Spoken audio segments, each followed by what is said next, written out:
You ever have one of those ideas, the one that pops into your head and you just think, this is it. This is the million-dollar idea.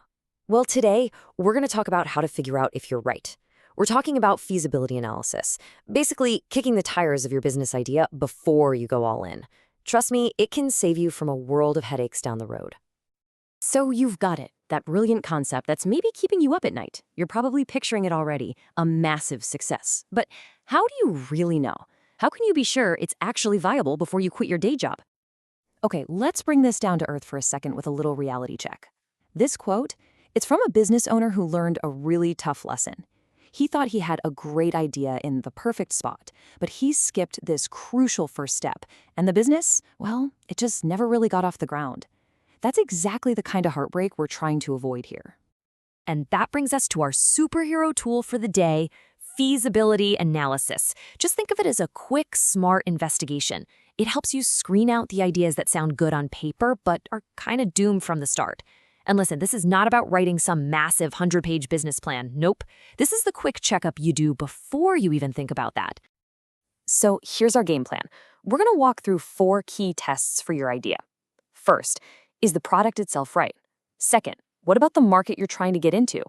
Third, can your team, that's you and your partners, actually deliver on the promise? And finally, the big one, do the numbers even work? Let's dive in. Right. First things first, I want to be super clear about what this isn't. We are not talking about locking yourself in a room for a month to write an epic business plan. A feasibility analysis is the nimble, quick step you take way before that, just to see if the idea even has legs. And here's why that matters so much. This whole process is designed to save you your 2 most precious resources, your time and your money. It's really the smart way to fail fast and cheap, so you can quickly pivot to an idea that actually has a real shot at succeeding. Okay, first up, let's talk about the product itself, the very core of your business, the thing you're actually planning to sell. Is it something people genuinely want, or even better, something they truly need? It really just boils down to 2 simple but super powerful questions. First, is it desirable? Does it actually solve a real problem for someone? Does it scratch an itch they have? And second, is there demand? Which is a little different. It means, are people actually willing to pull out their credit cards and pay for your solution? Now, this is such a powerful story. A group of students wanted to help premature babies in developing countries.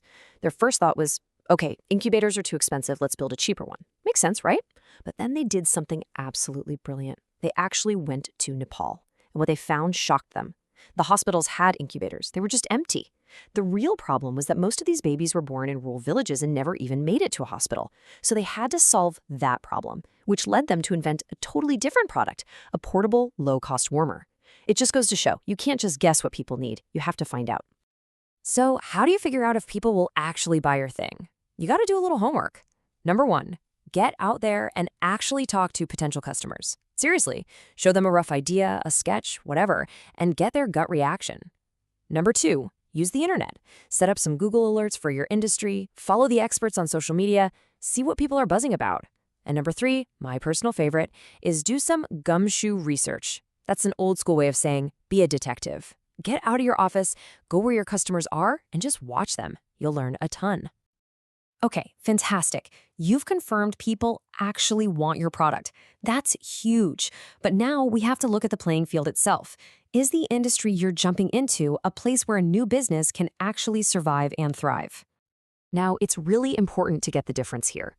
The industry is the whole big ocean. Think of all the coffee shops in the world. You're not trying to compete with every single one.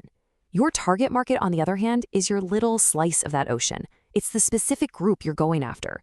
Maybe it's coffee lovers who only want the absolute highest quality beans. You've got to know if that specific group is big enough to build a real business around. Trying to be everything to everyone, that's a classic recipe for disaster. A brilliant idea in a perfect market is still completely worthless if you don't have the right people to execute it. And that brings us to organizational feasibility.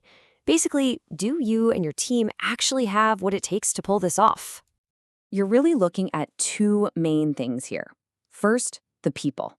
Does your founding team have the right mix of passion, experience, and just plain grit to see this through? And second is what we call resource sufficiency. And this isn't about money, not yet. It's about all the other stuff. Can you actually get the things you need, like a decent office space, or the right equipment, or line up those key partnerships? And here's a huge tip. Be brutally honest about what you're not good at. If you're an amazing programmer, but the thought of selling something makes you break out in a cold sweat, don't try to do it all yourself. Find a co-founder who loves marketing or who's a whiz with spreadsheets. The goal is to build a well-rounded team that covers all your bases.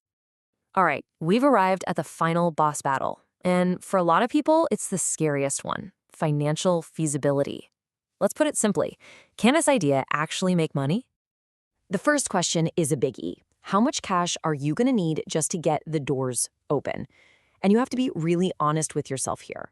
Think about all of it. The one-time costs like legal fees, the big purchases like equipment, and critically, you have to have enough cash to cover your losses while you're just getting started. Next, you need to do a little research on similar businesses that are already out there. How are they doing? Are they profitable? How long did it take them to get there? This isn't about copying them, it's about finding clues so you can set realistic financial goals for your own venture. And finally, you have to pull it all together. When you look at the startup costs, what you think you can make in sales, and your potential profit, does this actually look like a good financial bet? Is the potential reward really worth the risk you're about to take? I know, that can all seem like a lot to think about, but the whole point of this process is to give you a simple, powerful tool you can use. Think of it as a first screen, a checklist to quickly run any business idea through. See, it really just boils down to these 4 things. For your product, does it solve a real problem and will people pay for it? For the market, is it a good industry and do you have a specific group to sell to? For your team, do you have the skills to make it happen? And for the money, are the numbers realistic? If you can honestly go through this and get a yes on all fronts, well, you might just have a real business on your hands. And that's really the question, isn't it?